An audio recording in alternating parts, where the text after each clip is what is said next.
Today, the health advisor to the government of India, in fact, Professor Vijay Raghavan, said that a third wave of COVID is imminent, it is unavoidable, it is inevitable, but we do not know when it is going to come and we must be prepared for it.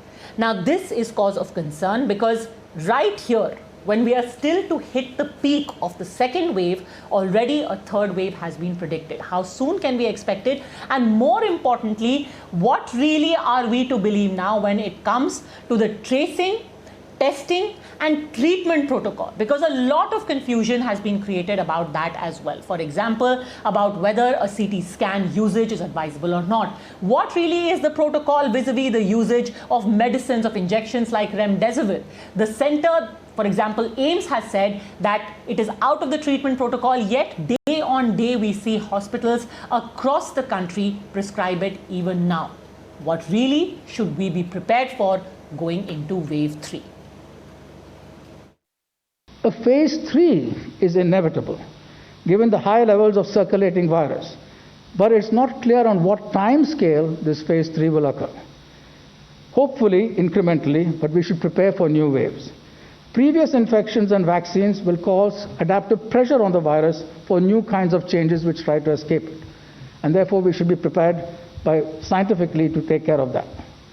So B117, other variants like 617 are accumulating changes which show excellent vaccines, on which vaccines show excellent efficacy. But ongoing surveillance is needed and vaccine updates as we go ahead with new kinds of variants are inevitable. You're watching the News Hour at 10, debate number 2 on Times Now, Super Prime Time.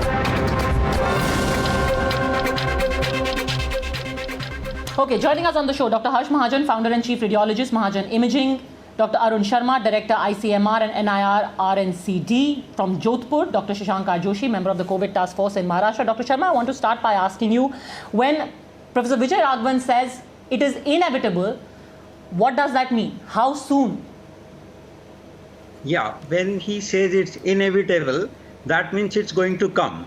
How soon is something that cannot be predicted in terms of days, because the second wave is still going on, and the kind of pressure it's going to create on the virus will mutate further, and obviously it will mutate to improve its position against the human beings. And if that happens, then it depends on how do we behave, how fast we can vaccinate, how fast we are going to control with the help of COVID appropriate behavior. That is going to decide when the third wave is likely to come. So, Dr. Sharma, is this going to be the third wave, the next mutation going to be more dangerous for us, or it's going to be more benign? Well, that also cannot be predicted because the mutations happen in large numbers. Some of the mutations are favorable to the virus. If they gain the upper hand, then what happens that the virus's influence in terms of severity, in terms of its fatality and infectivity increases. But this is the pressure game of the mutations within the virus itself. Therefore, like when the first wave ended, we did not know that the second wave is going to be more vicious, more infectious, or with more severity. So it's not something that can be predicted in advance unless we understand the character of the particular mutations which are likely to cause the third wave. But Dr. Joshi, do we have any handle at all on when we can expect it? We just know it is going to come. Is it going to be by the end of this year, in 6 months, 1 year, 6 years? I mean, sure, we will do social distancing. Sure, everyone will vaccinate. But at least people have to prepare for something. No, I think we have to use some basic principles of public health and predictive logic. And if you go by that, for example, it is geography specific behavior of the viral strain and the behavior of people at large. So if you go by the current modeling, if we look at a prediction, for example, Mumbai city, we predict that somewhere in September we may be hit by a third wave and we might have a fourth wave after that. But it will also depend on degree of unlocking or degree of restrictions. If we remain in a state of partial lockdown, we will postpone it. For example, we had predicted a second wave between 25th of December and 26th of January. That got postponed by 2 or 3 months. So very clearly, if you look at history of pandemics from Spanish flu time, We clearly knew Spanish flu had 4 waves. And clearly we know that this COVID pandemic, till we don't saturate our population with adequate vaccine and herd immunity in place, which is above 80%, we will get another 2 waves. Okay. But we don't know when we'll get it. Or in most likelihood, Mumbai probably will have it somewhere in September, and probably it will be a much muted wave. It will be a smaller wave, and we predict that the population which will be affected is probably the population below 30 years, predominantly the pediatric population. And in that terms, we have already started our preparation in order. Okay, that's heartening to know. Dr. Mahajan, yesterday we had the health ministry briefing say that do not do a chest scan because it could lead to cancer. Now, the thing is, I have personally had an experience where my first COVID test was negative, and it's only when somebody advised me to get a scan done that we even discovered that I had a patch on my lung. Right now, as it is, people are finding it very difficult to get their tests done. There is no access, reports come late. Many were going in for CT scan. If even that is not advisable, then how do we know whether we have COVID or not? CT scan for the chest and COVID has certain specific indications. And one of those indications is not to make a diagnosis. The diagnosis still needs to be made by a RT-PCR test. But in given clinical conditions, when someone is symptomatic, has the features of COVID, the RT-PCR test comes negative, then the recommendation is to do a repeat RT-PCR test. If that comes negative, in that situation, if the clinical picture is worsening, then one may get a CT scan done, and that could be diagnostic. It is not the panacea, and it is not a diagnostic tool. That's point number one.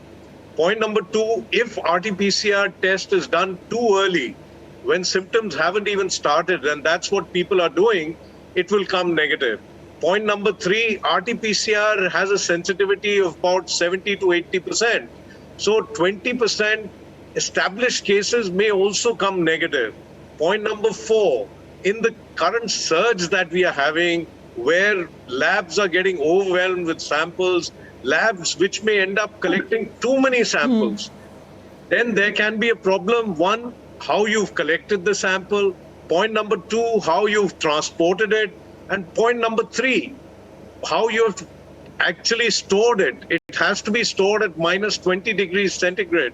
And if you've not stored it properly and let it sit there for 3 days, 4 days, because in many cases the report is coming late, then you may get a false negative.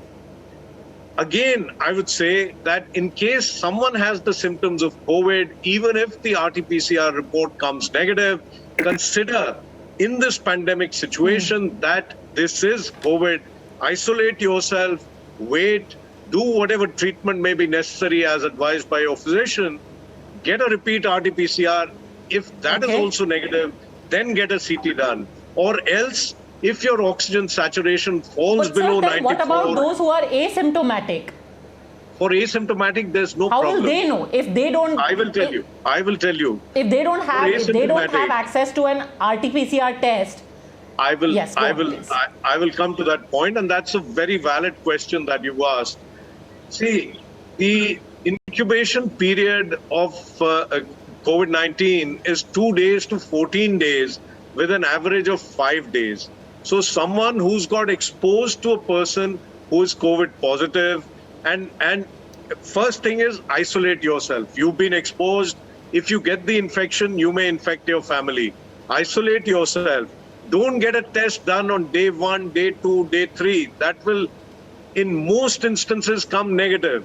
Because the average incubation period is 5 days, the earliest you should get a test done if you're asymptomatic is the 5th day, ideally 6th day. Only then you'll pick it up. Otherwise, if you've done it earlier, you get a negative test, you feel you don't have the infection, and the infection comes later, you're going to spread it, you are going to become one of the super spreaders. So the timing of the RT-PCR test is also very important. Of course, if you get symptoms of fever, of sore throat, cough, even a running nose, today we are even seeing in this new wave more of abdominal symptoms, diarrhea even, then once the symptoms come, you can on that day itself get the test done. And most likely, if you have it, it'll come back positive. So there are many, all right. I'm very glad you put a specific timeline to it. This was very helpful. I think Dr. Joshi also wants to come in. Sorry to interrupt you, Dr. Mahajan. I think Dr. Joshi also wants to make a point. Just one more thing. That this fact. Sorry, yes, please complete. Dr. Mahajan, yes, go on. Has got the imagination that chest CT will cause cancer is absolutely wrong. It will take many, many CTs over many, many months for cancer to be caused. Even in Hiroshima and Nagasaki, it took 20, 25 years and much more radiation. The CT scanners that we have of today give very little radiation. So please do not fear it, but don't overuse it, don't misuse it. Used in the right context, the benefits far outweigh the risks. All right, Dr. Padmaja. Joshi, yes. Padmaja, CT scan has become the next Remdesivir. Okay. In that way, that CT scan has its utility because sensitivity of CT scan is better than RT-PCR only in select cases. As Dr. Mahajan was alluding to, 85% is the sensitivity of CT scan and 70% is the sensitivity of RT-PCR, and the rapid antigen is 50%. Currently, our labs are overburdened with a lot of molecular tests. And if the RT-PCR is negative and you have symptoms which are very similar to that of COVID, not only you need to isolate, but the clinician needs to take a decision whether it is a suspect COVID or not. The clinician should have the liberty to go to a CT scan under medical supervision. I completely agree that this should not be done by the patients directly and preferably should be done between the 5th and the 10th day. And the most important thing we forget in all this is monitoring the 6-minute pulse oxygen saturation test. If we do saturation at baseline and then do saturation after a 6-minute walk test, and if there is desaturation, that is far more superior to pick up that occult or happy hypoxia, what a CT scan would have done on the 5th to the 10th day. And also the CORAD scores which are given on CT scans can be very misleading. People run from pillar to post when they see that score, and then another panic starts that they want to get admitted because the score is 8 or 10. So all that has to be dissuaded. The radiologists are very, very good. Since you mentioned Remdesivir, I have a question about that as well, and I really think a lot of our viewers would want it answered. Dr. Arun Sharma, already the All India Institute of Medical Sciences has said that Remdesivir is not in their treatment protocol. Then why is it being prescribed in hospitals, government and private across the country? See, we have to understand the use of Remdesivir. In the earlier days, when we started using Remdesivir, there were certain favorable results seen, but it was not a trial. What was seen that the patients who are admitted with moderate to severe degree of disease, if they were given Remdesivir, then their chances of getting into fatality or leading to death was minimized. It was relatively less. And the people could come out of ICU after 5 to 7 days of treatment with Remdesivir, right? But later on, when the uses continued, it was proven that the utility of Remdesivir is not as high as it was initially thought to be. That's why it has now been taken off that it is no significant advantage using Remdesivir. That is why we are now changing the stand on this particular medicine. And just like if you remember what happened with hydroxychloroquine. Okay, I think there are... all right. I think there are more questions vis-a-vis Remdesivir, but every day we try and have this one section where only those questions are answered which are related to COVID. For the time being, I think this was very important, illuminating. Thank you, as always, all doctors, for having joined us with your wisdom. Thanks for watching. See you tomorrow.